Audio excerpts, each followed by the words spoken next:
Olá pessoal, bom dia, tudo bem? E aí, como é que vocês estão? Galera, hoje é um dia crucial para a gente ver o que vai acontecer aí no Brasil, como é que vão ficar as coisas em todos os aspectos econômicos, políticos e dos mais distintos níveis que você pode imaginar, questão de saúde também.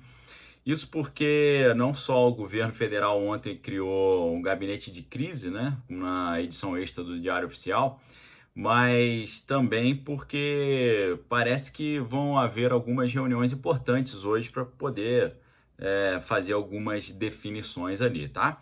Agora, o que é interessante a gente perceber dentro desse cenário é que lá nos Estados Unidos, por exemplo, a gente está vendo ali de um lado, né, o pessoal apoiador do Trump minimizando um pouco essa crise internacional e a galera da esquerda tentando aumentar a crise internacional para ver se atrapalha o trabalho do Donald Trump, porque tudo que eles precisavam era de uma recessão, tá? Então, pessoal, aqui no Brasil a gente está vendo um cenário parecido, né? A galera que apoia o presidente, muita gente está achando que essa ideia dessa crise internacional é uma forçação de barra ali da mídia para poder atrapalhar a performance econômica e atrapalhar o presidente, né? E por outro lado, a gente vê o pessoal da mídia tradicional, os setores da esquerda, falando que o problema é muito grande e tal. Então, teria essa ideia, né, de muitas pessoas que apoiam o presidente minimizam a crise, e muitas pessoas que são contra o presidente aumentam a crise para poder ver se atrapalha o governo. Então, se aqui no Brasil está difícil de entender um pouco esse cenário, e lá nos Estados Unidos também está um pouco difícil de entender esse cenário, uma vez que a organização do espectro político com relação à crise está dessa forma também, e eu acho que a gente poderia aproveitar para dar uma olhada no que está acontecendo no continente europeu, então. Vamos dar uma olhada no que está acontecendo lá fora. Será que no mundo inteiro as pessoas que dizem que a crise é um negócio sério são pessoas que querem derrubar os governos conservadores, e as pessoas que estão dizendo que não é sério são as pessoas que estão defendendo os governos conservadores? Eu acho que não tem nada a ver com isso, né? Porque se fosse uma questão só brasileira, poderia até fazer sentido, mas é uma coisa evidentemente de abrangência internacional, né? Um negócio totalmente global já, né? A Organização Mundial da Saúde declarou lá um problema de questão mundial. Então, galera, é só você dar uma olhada o que está acontecendo lá no país da pizza, ou o que está acontecendo na Península Ibérica, né? Você vê como é que os casos aumentaram assim de uma forma drasticamente, assim, uma forma impressionante, tá? Lá na Península Ibérica, por exemplo, o pessoal está estatizando hospitais privados para poder garantir o atendimento das pessoas, tá? Um negócio assim completamente sem precedentes, né? Nós estamos vendo coisas que nunca foram vistas na história, tá? Nós já temos 100 milhões de pessoas em bloqueio, né? A gente tem toda a região ali do país lá da pizza, uma grande parte do continente europeu, somando assim um volume de pessoas que é um negócio assim inacreditável, tá?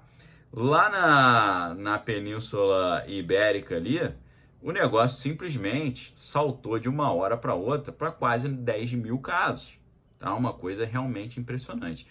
E, para além de olhar para isso como um motivo de preocupação, eu olho isso como uma oportunidade surgindo, tá? Por quê? Estamos diante de um problema importado, né? De um problema de fora. Estamos diante de um problema que é maior do que as questões que a gente estava tentando resolver aqui dentro. E como eu tenho dito em alguns vídeos anteriores, a gente pode olhar situações na história semelhantes a essa e como isso favoreceu aqueles governantes que souberam lidar bem com essa situação e dar uma resposta correta.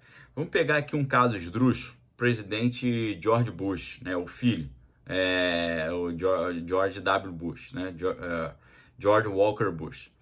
Se você dá uma olhada na situação dele no primeiro governo, o cara estava com um governo ali muito minguado, muito fraco. E aí o que acontece? De repente, tem aquele problema lá de 2001 lá em Nova York e o cara se vê diante de uma comoção nacional. Diante dessa comoção nacional, ele não só deu uma resposta ali, mas ele conseguiu implementar vários projetos e várias leis que estavam tudo engavetados, que não tinha um clima favorável para poder aprovar isso tudo. Então, essa comoção nacional norte-americana em 2001, com esse problema que teve lá em Nova York, fez com que surgisse um contexto favorável para o presidente crescer, para o presidente assumir uma postura, assumir uma liderança, assumir um protagonismo. E essa situação de crise internacional que nós estamos vendo agora, chegando aqui, começando a chegar ao Brasil, tá? E a gente não pode ignorar o que está acontecendo no mundo, porque o negócio muda muito rápido, uma vez que o crescimento é exponencial. O presidente Bolsonaro está diante de uma oportunidade gigante, então, de protagonismo, tá? Por quê? Nós estamos diante de um inimigo comum, que é uma crise global, que está vindo de fora para cá.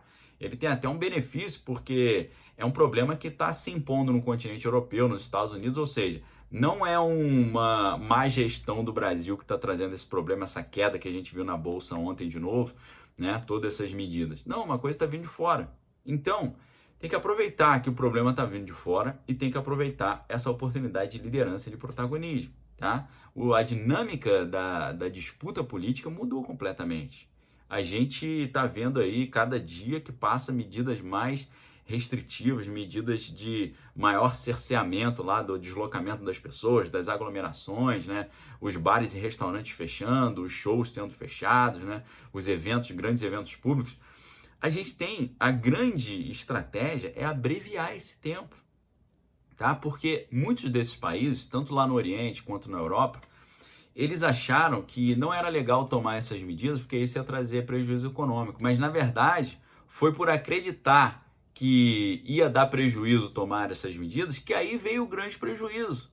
E aí eles tiveram que, em cima da hora, tomar medidas extremamente, assim, traumáticas para a população, né? Então, essa plataforma que eu tenho aqui, essa voz que eu tenho com a ajuda de vocês, eu quero aproveitar hoje para tentar ressaltar esse aspecto, né? Estamos diante de uma grande oportunidade do presidente Bolsonaro tomar as rédeas e ir para frente, conduzir o povo e implementar com urgência todas essas reformas aí que o ministro Paulo Guedes está colocando. Porque se o Congresso ficar botando impedimento e recusando essas reformas econômicas importantes, vai pegar muito mal para eles, vai queimar o filme, né? Vai ficar muito feio. Eu acho que a gente está no cenário que eles não vão conseguir votar contra as reformas que precisam ser votadas.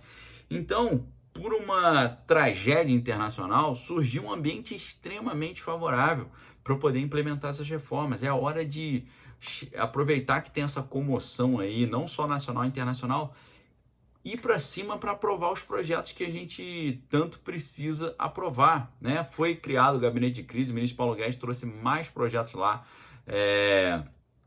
para poder abreviar, né, esse problema aí e facilitar o Brasil passar por isso tudo. A hora é agora, né? O momento é esse, tá?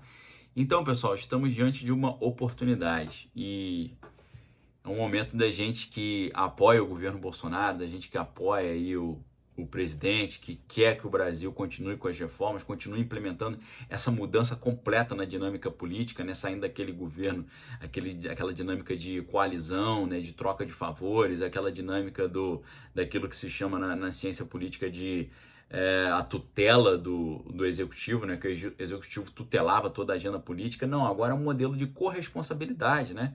Que o governo divide com o Congresso a responsabilidade e não vai ficar fazendo afagos nem troca de favores. Eu tenho a minha responsabilidade de executar, você tem a sua responsabilidade de legislar e a gente tem que fazer isso não por interesses pessoais, mas pelo bem da nação brasileira, tá? É esse que é o momento. Então, pessoal, para tirar toda a histeria e pessimismo, não é momento de preocupação, não é momento de pânico, não é momento de histeria, é momento de aproveitar esse cenário favorável, tá? É um momento que, se o Congresso ficar resistindo às reformas, é quase impossível, porque vai queimar muito filme. Então a gente tem que cobrar o Congresso, a gente tem que botar incentivo ali para que essas medidas sejam tomadas e aproveitar esse timing, porque o timing é agora, tá? A hora é agora. Então, esse é o recado que eu deixo para vocês, desejando um ótimo dia e dizendo que tenho a suspeita de que hoje vai ser um dia que a gente vai ver medidas e decisões fundamentais sendo tomadas aqui para o futuro do Brasil. Então é um momento a gente ficar muito atento, orar, né? Tá pedindo a Deus aí para estar à frente, apoiar o nosso presidente com toda a nossa força, né? Eu tô falando com os apoiadores do presidente e botar pilha no Congresso falando, aprove isso aí, porque se não aprovar, vai queimar muito, muito, muito, muito o filme de vocês. Tá bom, pessoal? Esse é o meu recado. Obrigado pela audiência. Se inscreva no canal aí se não é inscrito. Se gostou do vídeo, não deixa de dar um like. Eu peço um simples favor, me ajude a compartilhar essa informação aí para que o pessoal entenda a oportunidade, talvez imperdível, que está diante de nós. Em meio a um problema, sempre surge a oportunidade de ter uma grande liderança, feitos heróicos, e tá tudo aí preparado para o povo brasileiro ter essa postura heróica e o presidente também conseguir continuar essas reformas tão importantes que nós estamos vendo.